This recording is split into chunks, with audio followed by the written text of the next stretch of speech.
Okay, you know it's gonna look scary when you have a whole page that only has one line of a problem here. Okay, now we're gonna take something and we're gonna go from ice that is -25 and we're gonna go all the way to steam. So what we're gonna do is we're going to follow an ice cube up this entire heating curve, and we're gonna see how much heat we used, or how much heat is required to do this.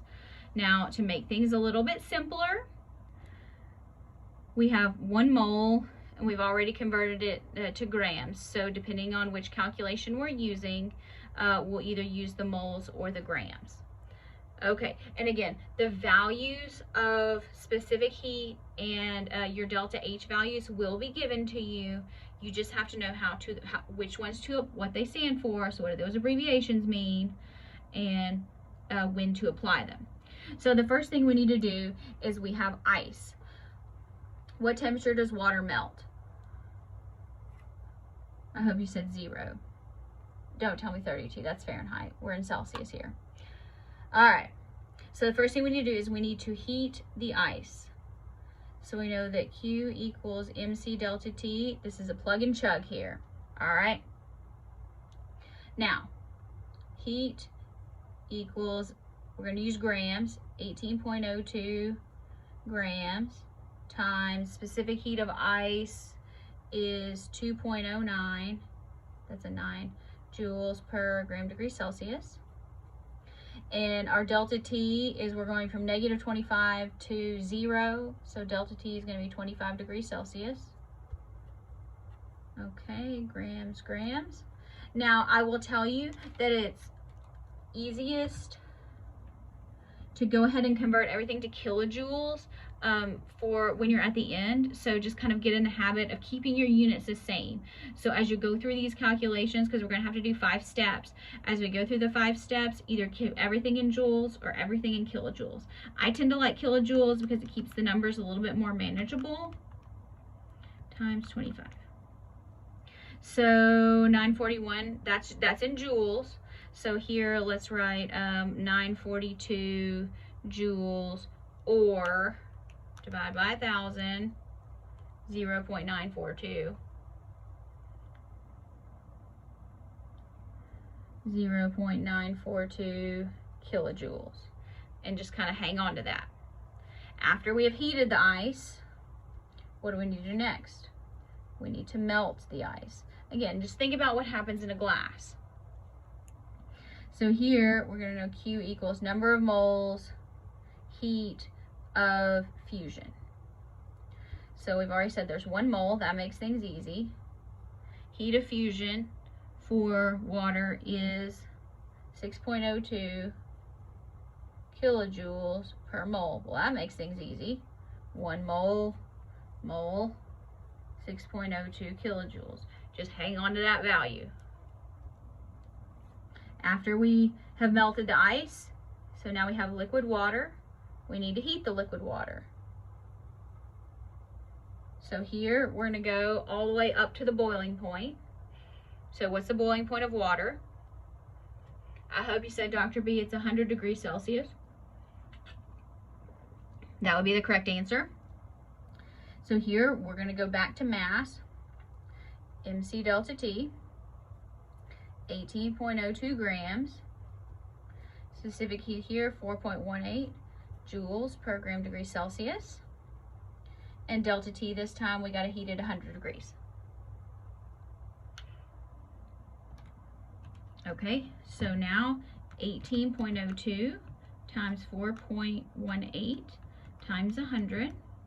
So this is a large number, so we have 7532 joules, or let's divide by 1,000, 7.53. 7.53, okay, 532, why not? Because I did 3 decimal places up there, kilojoules. Okay, hang on to that value, keep going. After we heat the water, what do we have to do? We're now at the boiling point. You said, Dr. B, we need to boil it. So we need to boil or vaporize that water. So the heat required to boil water, number of moles, times the heat of vaporization. Here, we already know we have 1 mole. And our heat of vaporization is 40.7 kilojoules per mole. So that's going to be 40.7 kilojoules. Hang on to that value. The last thing we need to do is we need to heat the steam. So that's another MC delta T, MCAT if you prefer. Mass 18.02 grams. Specific heat of steam 2.01 joules per gram degree Celsius. And delta T, we need to go from 100 up to 125. So what's that temperature difference? I hope you said, Dr. B, it's 25 degrees. I also hope that you sit there and talk to me through the screen while you're watching these. That made me feel a lot better. Okay, so let's go with 906. 906 joules, or 0.906 kilojoules. Okay, so we want to know how much heat. How do we figure that out?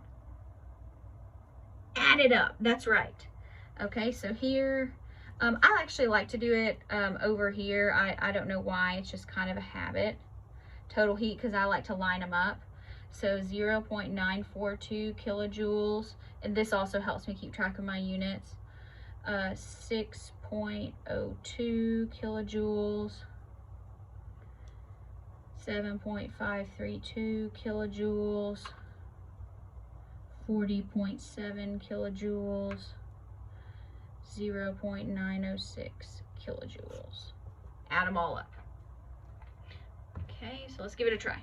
0.942 plus 6.02 plus 7.532 plus 40.7 plus 0.906. 56.1.